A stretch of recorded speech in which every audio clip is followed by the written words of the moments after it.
Roberta A. Drew. Ashe. Marcus D. Morrison. Ashe. Andre MacLeod. Ashe. Aaron Salter. Ashe. Geraldine Talley. Ashe. Celestine Chambers. Ashe. Haywood Patterson. Ashe. Catherine Massey. Ashe. Pearl Young. Ashe. Ruth Whitfield. Ashe. Hi. Well, I was in there with my daughter, and it doesn't feel like a week. It feels like it just happened. Like, my daughter has to grow up. I don't know even what to say to her anymore. I don't even have an explanation. We just need to change this before my daughter grow up in this. Like, I don't want her to grow up in this. She has a pure heart, and I want her to stay like that. I don't want her to hate anybody.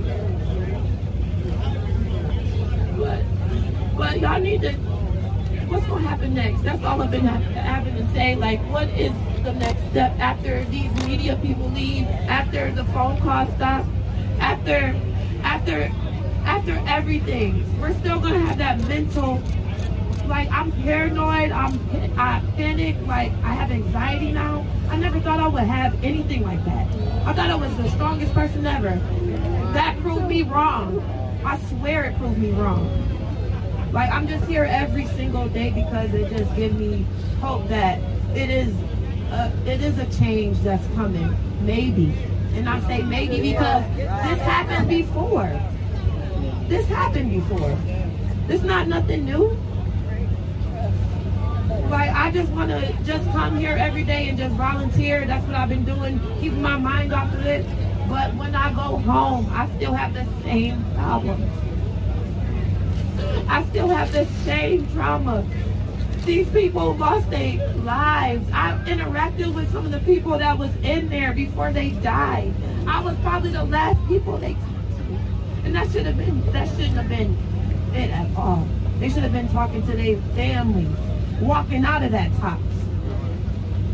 Like, after this, I want y'all to keep that same energy. That's right. That's right. Keep that same energy. That's right. Don't let this die down.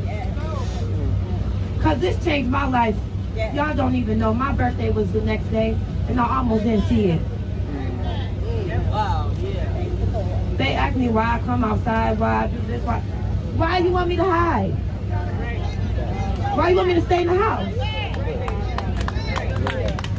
Why? So that means they won. I'm not letting them win. That's right. That's right. I'm not. That's right. No, well, that's all I had to say, and I'm sorry for the families that lost their lives. I swear I am. Like, this is messing us up every single day, but every single day we get stronger. You know what I'm saying? All the support, this means a lot to us. Y'all don't even know. I don't care about them presents that y'all give London. Give her support. She needs to talk to somebody professional, because I don't know what to say to her. I don't know what to say to my baby. This messed her up. Like, I hope this doesn't traumatize her for the rest of her life, but it might. It just might. So just keep that in mind. Everybody say they love you. To everybody they love, just don't pass nobody without saying you love them. Don't have a little spat and you might not see that person the next day. You know what I'm saying? Yeah. But I'm just happy that all the survivors are still alive, but we have survival skills. We do. Why? And that's all I gotta say. Everybody have a good day. We're gonna just come together, and that's all we need to do. That's all we need to do. Thank you. Thank you.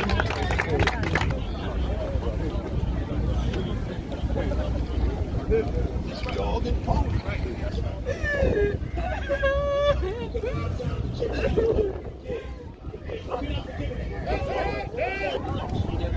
The fact that another human being could do something like this to someone because of the color of their skin.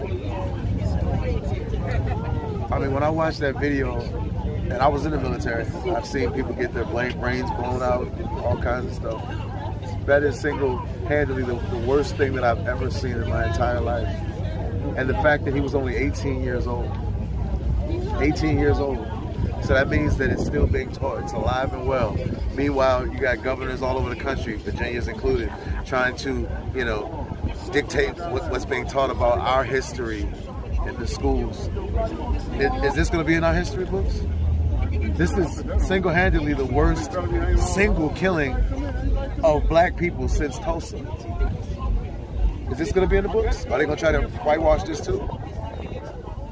This is just devastating, man. This is, there's no words.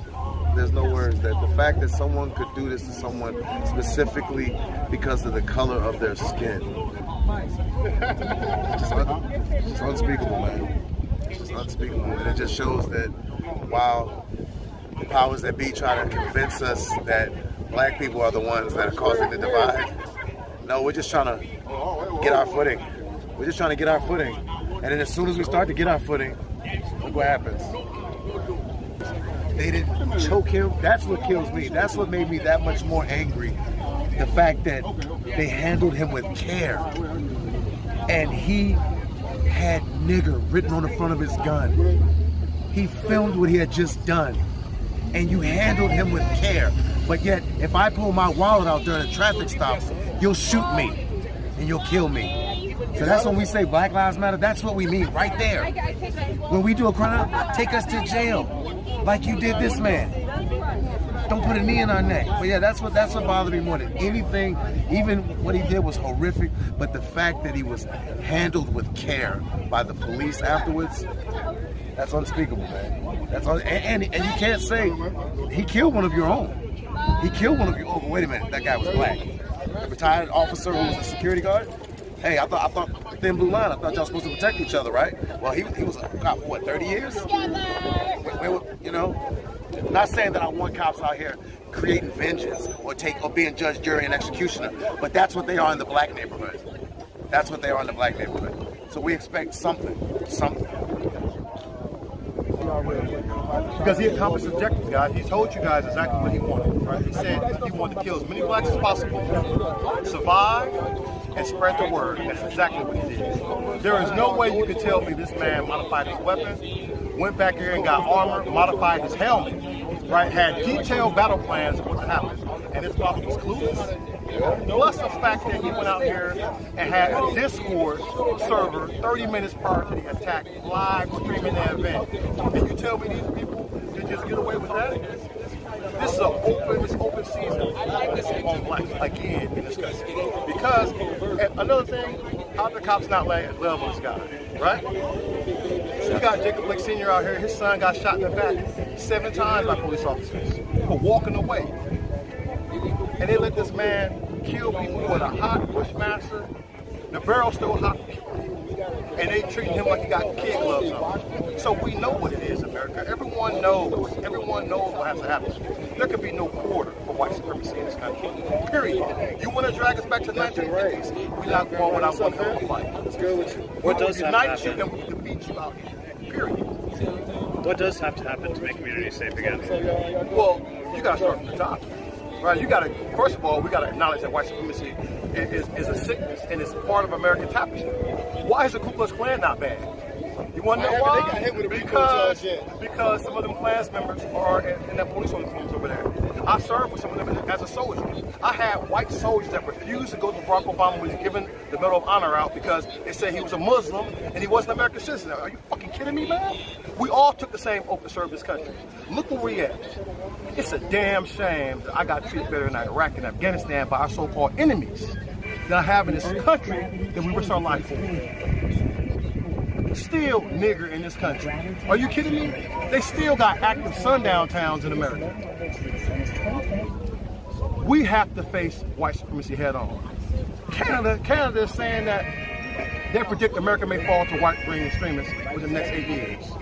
By 2030. What are we going to do? Are we going to silently let these fascists take over? Look at the people who attacked us January 6th. We haven't been attacked that bad since the War of 1812. They let the Powerpuff Boys and the Oath Breakers operate on U.S. soil for a year before they arrested them. After attacking the Capitol on 4K, running around with cameras taking selfies and shit, with that treasonous battle flag of our enemies, the Confederacy, let that go into the rotunda? They kicked me off the 3rd step of the Supreme Court. Said a police officer broke off and said, you can't be here with that flag. Right? Like my service to the country is not enough. But you can let white supremacists march in the monuments 3 hours later and give them a police escort? We know what the real problem is in America. It's white supremacy. And we gotta face it down, period. If I didn't bend the knee over there to Al-Qaeda and ISIS, I'm damn sure not gonna bend the knee to white supremacy in my own country. And I fought for it. Right? I joined the army after the LA riots. I knew America wasn't shit then, right? But being in the combat zone was safer than my own neighborhood. You think it can't happen in America? You think American democracy can't fall? When you put idiots who have no business being in power, what the hell is Marjorie Taylor Greene doing in Congress? Are you kidding me, man? What the hell is she doing in Congress, man? And you wonder why our democracy is in peril. You wonder why they're trying to overturn women's rights and drag us back. They want white women pregnant and pumping out kids because of the whole replacement theory that you hear about on Fox fake-ass news every night. What? I tell you what Joe Biden can do. He can ban Fox News tomorrow. He could ban it from every military installation. He has that power as a commander-in-chief. Why the hell are you not doing it? Why do we keep compromising with these terrorists? This was an open attack. Open attack on us. In a damn near food desert. In a community that's clearly been redlined. You see the late stage effects of capitalism in this country. They want to cry about the border. Let them all become citizens.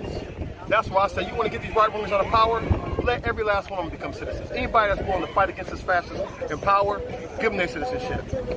Enough of this nonsense, man. They want Mexicans to come in here and do their dirty jobs and let them die out here to keep these billionaires happy. Come on, man. What do you think of how the media has not been using the word terrorism to describe what happened here? Think about this. That police officer, that black police officer gave his life, right? Why is Fox fake-ass news not talking about that blue life that mattered, right? You say blue lives matter, but we know there's no such thing.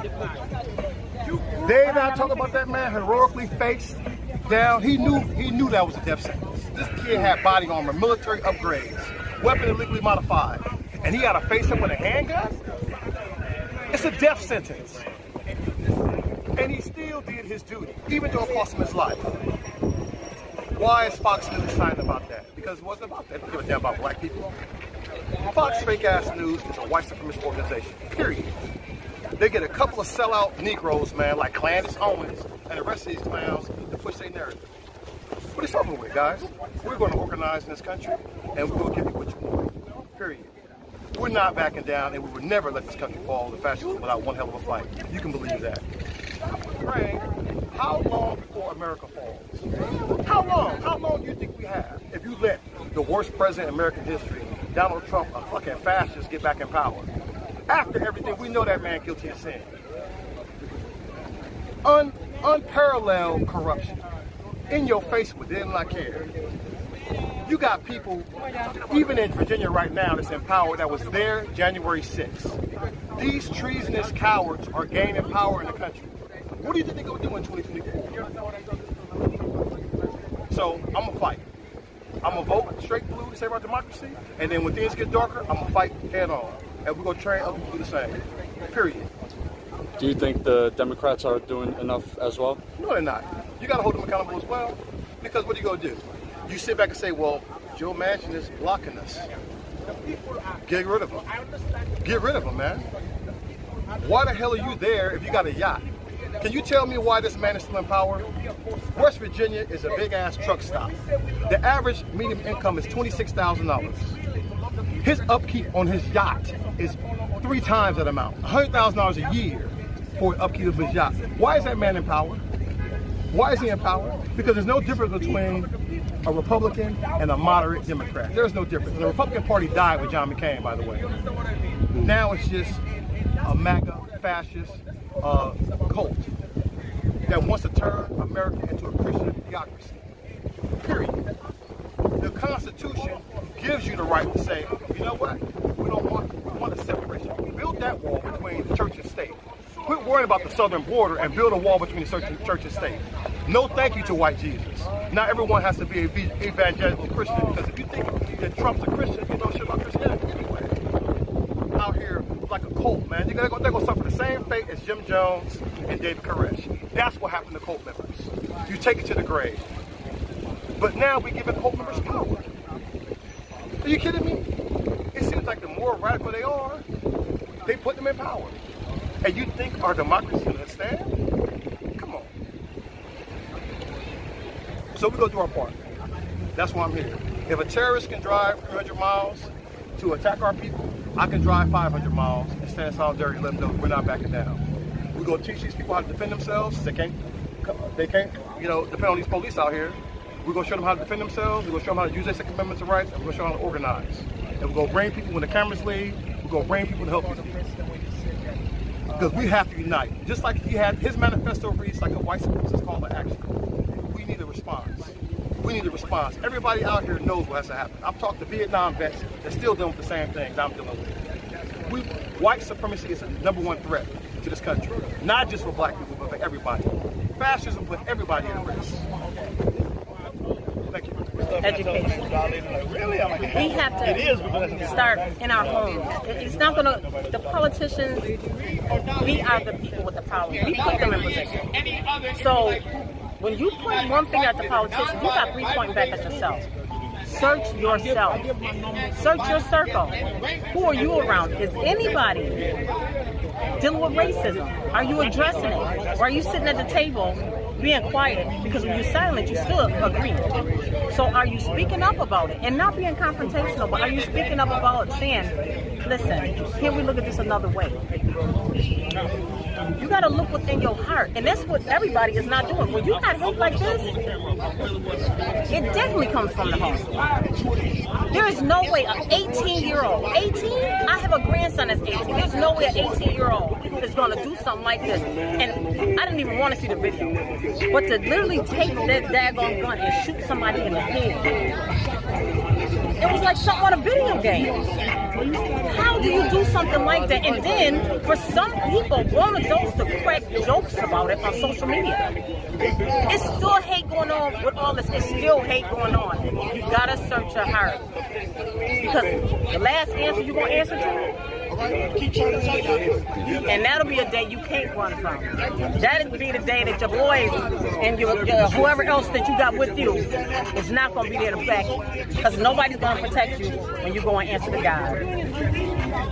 What would you like to see from elected officials from the city or from higher in the state?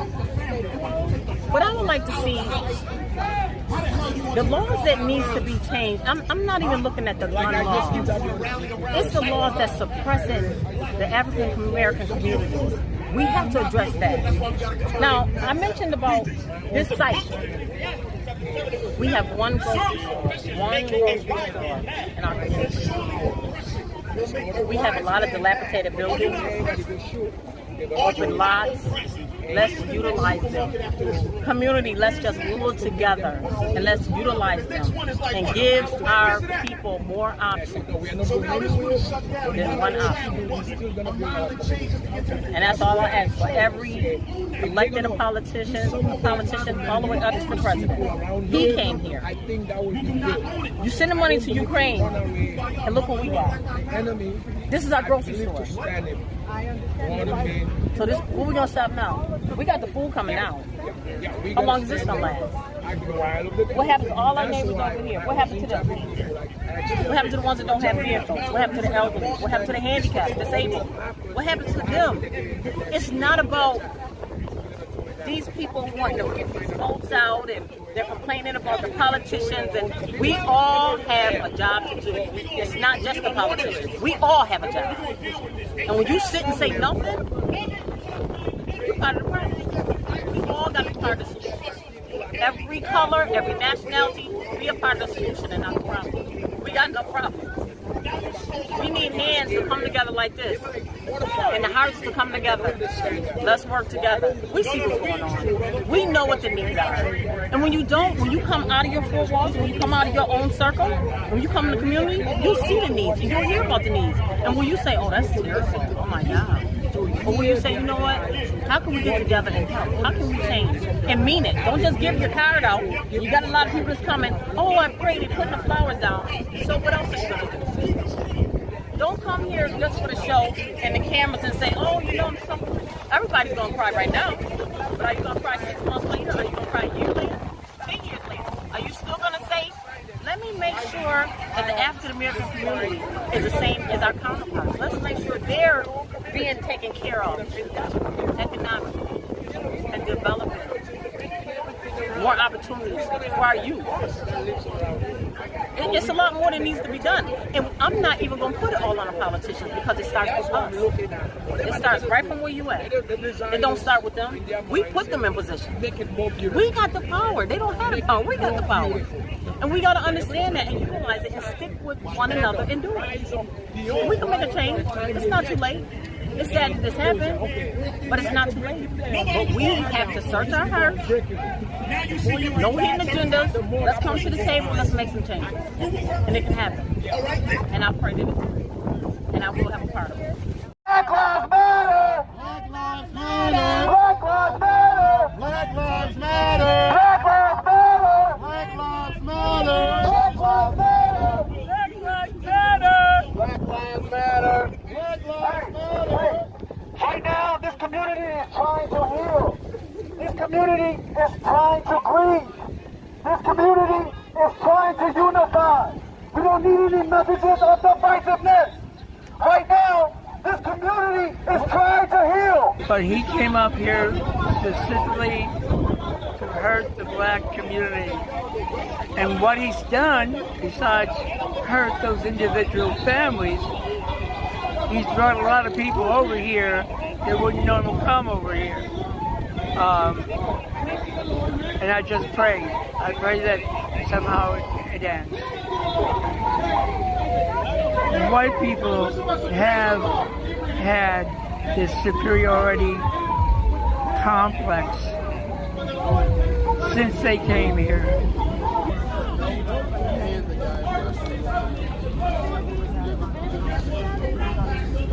Oh, I feel terrible. It's an atrocity. You know, I brought my grandchildren down here so they can understand what's going on. That you don't have everybody that's white racist. You know, you have people that care, but you have that few racists. And it's why do they want to keep doing something to black people? Why? Why? We didn't ask to come here. We were forced to come here. And then you say for us to go back? No, you go back as Europeans because you came here willingly. And you're undoing what has been done for 100 years. So it's an atrocity. It's totally, it hurts. And you go from tears to anger. And that's how I feel. I have tears and I have anger. Why? Why isn't the president putting his money behind doing something? The Asian culture, immediately when they start doing racist acts against the Asian during COVID, they passed a federal law that is wrong, and you get caught and you go to jail immediately. And we as blacks have been fighting for this, and they still won't do anything about it. Why? What's the problem? Why are they doing that to us? We're a loving people. We trust white people. We trust this. We let you come in our community. As soon as we go in the white community, you know what they're doing to us? Following us around. Don't trust us like we're doing something. So should we turn it on to act back? As soon as white people come in our community, follow them, watch them, have our weapons ready for them? Because we're gun carrying. We have weapons. We have permits. We can shoot AR-16s as well. But we don't do that. We open our arms up and let people come in because we're a loving group of people. Thanks for watching, and make sure to tune in to Status Coup's daily live stream Monday through Thursday at 5 o'clock Eastern Time and Fridays at 4 o'clock Eastern Time.